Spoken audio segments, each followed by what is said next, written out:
헬로 차이나입니다. 오늘 하나대투증권 연결하겠습니다. 김호균 과장 함께 하시죠. 안녕하세요. 예, 안녕하십니까? 네, 연휴를 보내고 나서 중국 증시가 소폭의 하락으로 출발했습니다. 3,100선 중반 현재 가리키고 있죠. 참 중국에 대해서 다양한 이야기들이 많이 나오지만 정말 보다 정확한 정보들을 또 확보를 해야 되고 그것을 잘 분석해서 잘 판단까지 해야 되니까 정말 대응이 쉽지는 않은 것 같은데요. 또 뭐 단순하게 생각하면 쉬울 수도 있다 이렇게 조언을 해주시는 분도 계시기는 한데 오늘 김호균 과장님께서 특별한 순서를 준비해 주셨다면서요. 네, 마침 지난주 토요일이죠. 글로벌 자산 투자 강연회를 진행했는데요. 마침 이제 중국 주식 관련해서는 주제가 한치 앞을 내다보기 어려운 중국 투자에 대한 분석과 방안을 말씀드렸습니다. 이제 헬로 차이나 시청자분들께서도 이러한 얘기를 해드리면 중국 투자에 대한 도움이 될 것 같아서 어떤 특집 느낌으로 준비를 했습니다. 네, 자.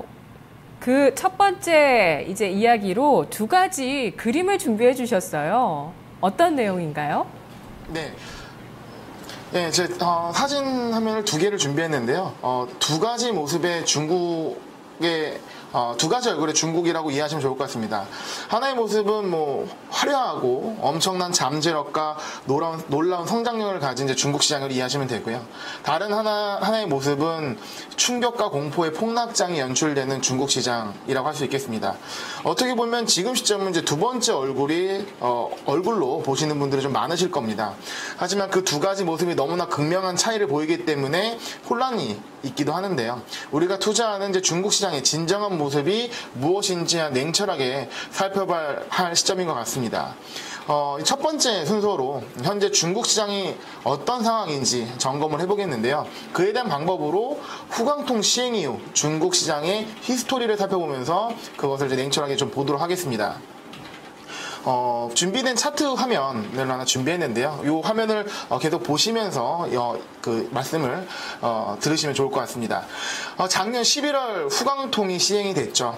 후광통이 시행된 이후 중국 시장의 잠재력과 정부 주도의 성장성이 주목받으면서 본격적인 상승을 시작했습니다.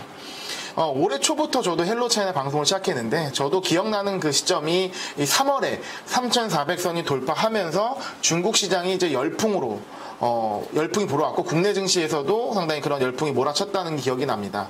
보통 일반적인 상승장은 상승 중간에 조정이 오면서 상승하게 되는데 이 중국의 상승장은 기억하시겠지만 이렇다 할 조정 없이 계속 오르는 장이 연출됐다는 것이 상당히 그때 당시의 특징이었죠.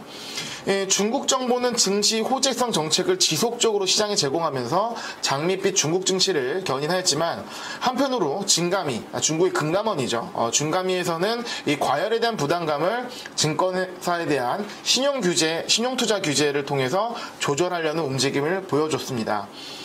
이에 따라 일시적인 조정도 가끔 있었지만 당시 투심이 워낙 긍정론이었기 때문에 빠른 반등으로 5,000선을 돌파했는데요. 이 5,000선을 돌파하면서 사람들이 좀 열광을 시작한 것이 뭐냐면 2008년도 이제 베이징 올림픽을 앞두고 이제 버블 붕괴될 때 그때 가격이 최고 가격 6,000대였거든요. 이 6,000대가 돌파되는 것이 아니냐. 그것이 얼마 남지 않았다. 이제 누구도 의심치 않은 이 6,000대 이제 최고점 돌파를 기대하는 게 바로 그때 시점이었습니다. 그래서 이런 5,200이 좀 안 되는 수치였죠. 거기를 고점을 찍은 상태에서 이제 어떤 투심이 변화되는 상황이 생겼는데요. 일단 그 전에 있어서 이런 열정적인 상승의 배경에는 바로 이제 어두운 그림자가 하나 존재했습니다. 바로 장외 신용 투자인데요. 이 너나 할 것 없이 주식을 사면 오르는 상황에서 많은 중국인들은 이제 주식 투자에 관심을 가졌고 투자에 있어서는 화끈한 성향을 가진 이제 중국의 특성상 신용 투자, 즉 돈을 빌려서 주식 투자하는 사람의 비중이 상당히 높았습니다. 장내 제도권화에 적정한 신용투자보다는 장외에 더 높은 레버리지랑 더 높은 이자를 주는 신용투자, 흔히 말하는 마진 투자에 엄청난 돈이 몰렸는데요. 이에 대해 불안감을 느꼈던 중국 정부는 규제 칼날을 이제 과도하게 휘두르면서 시장의 분위기가 급반전하게 됐습니다. 신용투자 규제 이후에 아무래도 이제 반대 매매가 반대 매매를 부르는 기술적인 하락이 이어졌고요. 이로써 단 3주 만에 5,100에서 3,400으로 내려앉았습니다. 이런 과도한 하락은 이제 과도한 하락으로 인해서 투심이 급격하게 위축이 됐고요. 이 기간 동안 정부는 가능한 모든 증시 부양책을 쏟아 부었음에도 불구하고 시장 반등이 쉽게 나오진 않았습니다. 다행히 3,400선에서 지지를 받은 중국 증시는 차트를 보시는 것처럼 빠른 시간 내에 4,000선을 회복했는데요. 하지만 여기서 위안화 평가절하라는 최고의 실책이 발생했습니다. 이제 저는 좀 이거를 실책이라고 평가를 하는데요. 흔히 말하는 이제 아버지 연금과 잠자는 사자의 코털, 그리고 통화 정책은 건드려서는 안 될 것이라고 이해를 하셔야 됩니다. 일반적으로 증시 부양책이나 모든 나라들이 하고 있는 금리 조정을 위한 양적 완화 정책들은 국제상황에서 어느 정도 용인된 수단으로 이해를 받고 있습니다.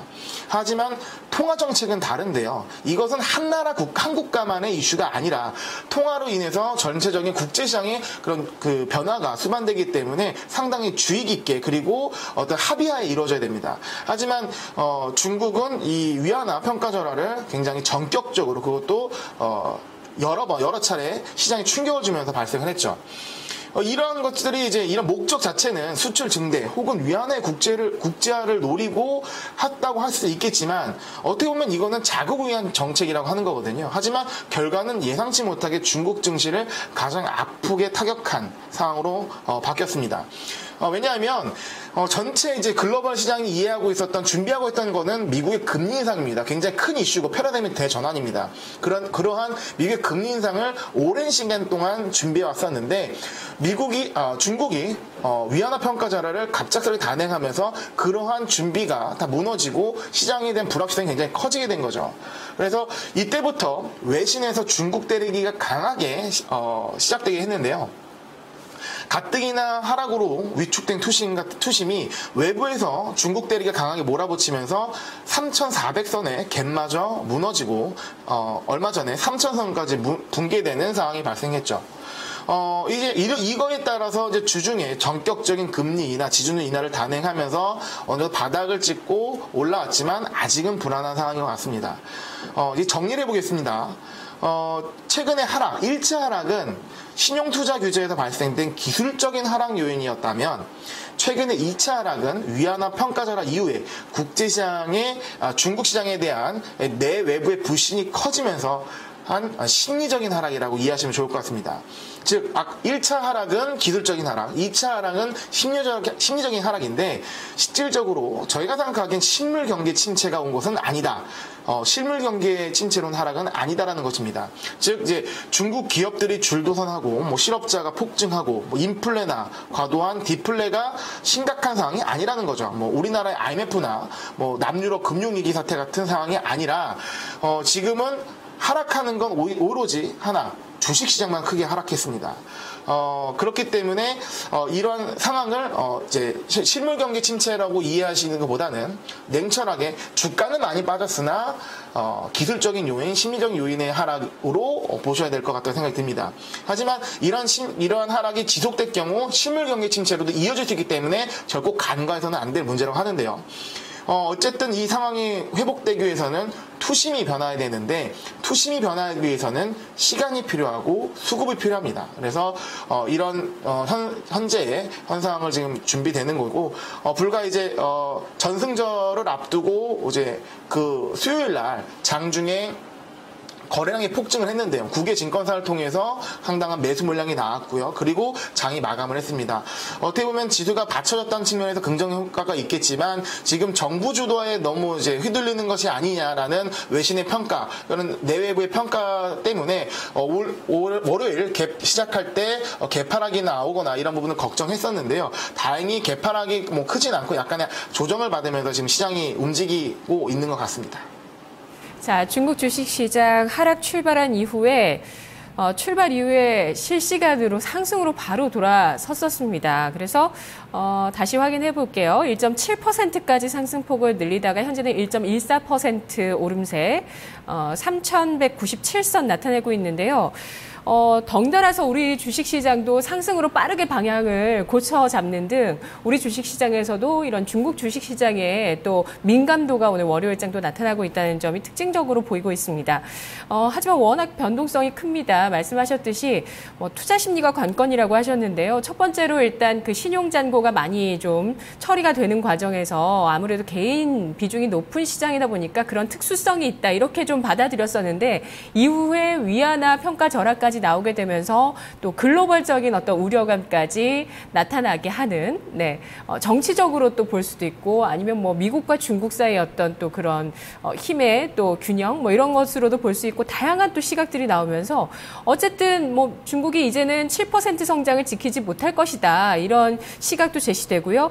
혹시나 모를 어떤 그 지방 정부 부채에도 얘기가 나오지만 그런 부채로 발현되는 어떤 위기 상황까지 좀 도래를 하는 것이 아닐까 우리가 모르는 위기가 있는 게 아닐까 이런 생각까지 들 정도로 참 흔들림이 심한 증시 모습을 나타내주고 있는데요. 자, 지금 여전히 변동성은 있잖아요, 과장님. 지금부터 중국 주식시장 어떻게 봐야 되는 건가요? 예, 지금 히스토리를 봤고요. 그럼에도 불구하고 중국 시장에 투자해야 되는 이유를 잠깐 살펴보도록 하겠습니다. 올해 초에 KBS에서 슈퍼차이나라는 프로그램을 기획하면서 슈퍼차이나 광풍이 불었었는데요. 엄청난 인구를 가진 내수시장의 잠재력, 그리고 알리바바 같은 혁신적인 인터넷 기업의 성장, 정부 주도하에 진행되는 엄청난 규모의 인프라 사업, 1대1로 사업 같은 것이 포함되겠죠. 그리고 도시화를 통한 지속적인 경제 성장이 기대된다는 것이 그 주요 골자입니다. 중요한 것은 이 당시에는 우리는 중국에서 열광하고 오히려 중국에 대한 공포를 느낄 정도로 그 이미지가 있었는데요. 지금의 이미지는 또한 좀 다른 모습이죠. 근데 지금 시장이 빠졌다고 하더라도 우리가 이 중국 시장에 열광하고 공포를 느꼈던 원인, 이유, 모습들은 아직 바뀐 것은 하나도 없습니다. 즉 주가가 폭등후 폭락했을 뿐 우리가 중국 시장에 열광했던 이유가 바뀐 것이 없다는 거죠. 그러면 지금 우리가 이 시장에 대해서 하락의 요인을 살펴보고 투자한 이유가 그대로 있다면 우리 어떻게 보면 이 시점은 투자에 대해서 굉장히 좋은 기회다라고도 볼 수 있을 것 같습니다. 그래서 저 역시 마찬가지로 이 중국 지금 하락에 대해서 명백히 살펴보고 그리고 중국의 투자에 대한 이유를 다시 양쪽으로 살펴봤을 때 중국 시장은 오히려 지금 시점에서 신중하게 투자를 이제 고려해야 될 시기라 생각하는데요. 뭐 단기적으로는 아직 그 어려운 부분이 분명히 있습니다. 하지만 주가가 이거보다 좀 더 빠지거나 아니면 시간이 좀 지나면서 이 아까 말한 투심이 회복되는 국면에 나간다면 중국 투자 언제 또 반전될지 모릅니다. 그래서 이런 상을 준비하면서 투자 전략을 세워야 되는데요. 일단은 중국 투자에 대해서 얘기를 할 때 중국의 거래소에 대한 이해가 좀 더 필요합니다. 우리나라는 뭐 그 한국 거래소 하나밖에 없죠. 하지만 중국은 상해 거래소, 홍콩 거래소, 신청 거래소 크게 세 개의 거래소로 분류를 할 수 있습니다. 일단은 원래 홍콩 거래소가 이제 우리나라 사람들이 중국에 펀드를 투자하거나 할 때 이용했던 이제 거래소고요. 외국인이 거래하는 게 바로 홍콩 거래소입니다. 그리고 중국의 본토라고 하는 중국 사람들의 이제 거래하는 거래소는 이제 상해 거래소와 신청 거래소인데요.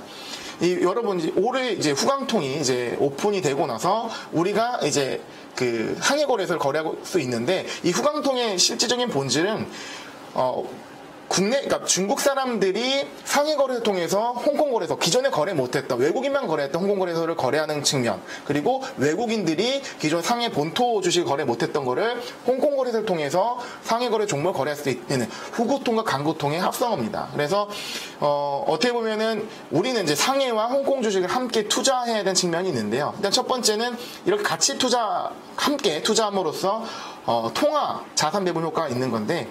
일단은 우리나라 사람은 원화를 갖고 있겠죠. 그리고 상해를 투자하게 되면 위안화로 환전해야 됩니다. 그리고 홍콩 투자하게 되면 홍콩 달러를 갖고 있어야 되는데 이 홍콩 달러가 달러 패그가 되어 있습니다. 그렇기 때문에 내가 중국의 홍콩과 상해 시장을 같이 투자할 경우는 우리나라 돈 그리고 미국과 중국 돈 G2의 통화를 함께 갖고 있는 통화 자산 배분까지 효과를 누릴 수 있다는 거고요. 그리고 실질적으로 중국인들 입장에서 이 강구통이라고 하는 홍콩 거래소 투자가 좀 어려운 측면이 있습니다. 제도적으로 좀 제약이 있기 때문에 그 부분이 어려웠는데 이번에 삼강통이 오픈되면서 그 제도가 좀 개혁된다는 전망이 있습니다. 그렇기 때문에 홍콩 거래소에서도 이제 그런 밸류에이션적인 그런 갭차가 이격도가 상당히 줄어들 것이라는 예상이 있기 때문에 그런 차원에서 상해와 홍콩 간의 계류 해소 기대 차원에서도 같이 보시면 좋을 것 같습니다. 또한 이제 신천거래소가 삼강통이 오픈이 되게 되면 진정한 인터넷 플러스 업종을 찾는 이 전쟁이 시작이 될 것이고요. 그리고 신천거래소의 과도한 과열이 상당히 부담되었는데 이번에 하락을 통해서 그 과열도 해소됐기 때문에 어떻게 보면은 이제 신천거래소 삼강통이 오픈되면서 이걸 준비해야 되는 시기이기도 합니다. 그래서 중국 투자하실 때는 단순히 상해 종목뿐만 아니라 상해, 홍콩, 신천을 함께 보시면서 투자 전략을 짜시는 게 유효할 것 같고 다음 주 그러니까 내일이죠. 내일은 이어서 투자 전략과 해외 선물 지수를 통해서 중국 증시에 투자에 활용하는 방법을 함께 같이 설명드리도록 하겠습니다. 네, 알겠습니다. 잘 들었습니다. 헬로우 차이나 네, 오늘 중국 주식시장 전략 세워봤습니다.